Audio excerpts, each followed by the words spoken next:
Let's talk about getting triggered, and why I think it actually can be a good thing. So, I used to hate getting triggered. I really did. I didn't like that feeling. It was very uncomfortable, very overwhelming, and I wanted to um, make that feeling go away as fast as I could. Um, I was trying to suppress it. And then I realized, yeah, I should stop this because it's very unhealthy. And if you do this with any emotions, it's not healthy to suppress them. It took me a long time to understand that getting triggered can actually be a good thing.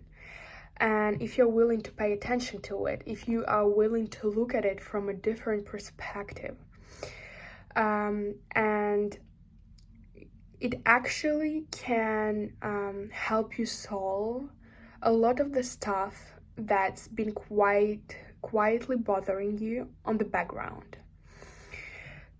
So I'm gonna give you an example. Let's say someone says something and it triggers you. Chances are it touches something sensitive because some part of you knows there is truth in it and you don't like the truth. Otherwise, it wouldn't affect you so deeply. It's the same with the jealousy. You don't just get jealous of something. You don't get jealous about things you don't care about.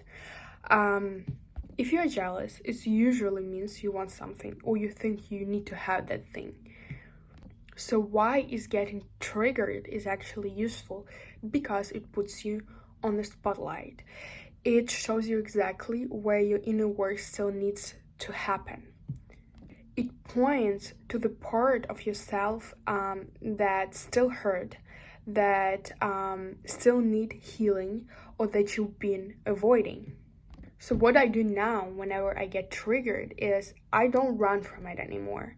I sit with it even when it's uncomfortable. I let myself feel it, and I ask myself questions like what's being activated in me? Why does it make me feel this way? Is this is something I can or need to work on?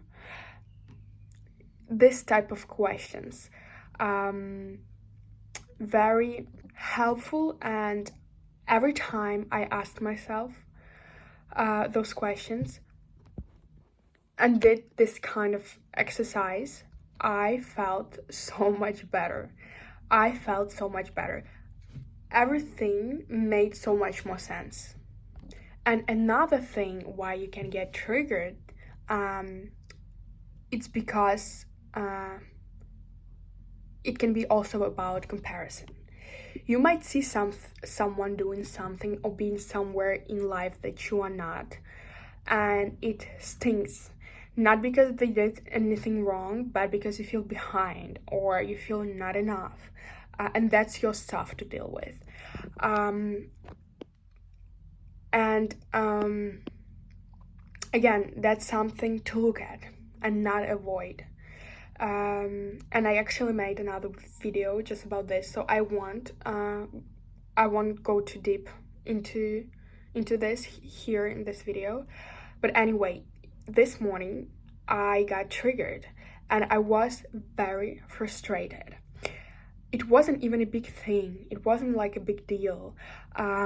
Just a normal conversation. But the person said something that hit something for me, not because it was mean or weird or whatever.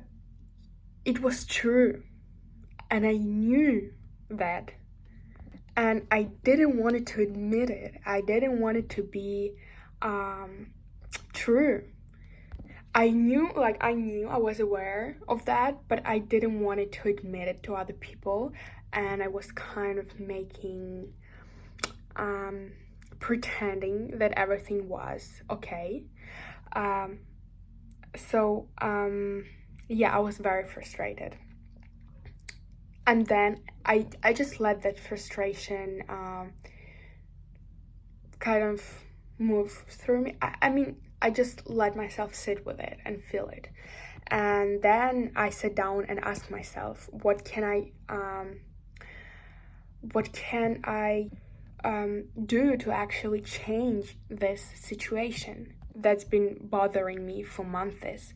Because pretending everything is fine is just don't really help. And in that moment, I got clarity on the actions I needed to take forward to move forward from the situation.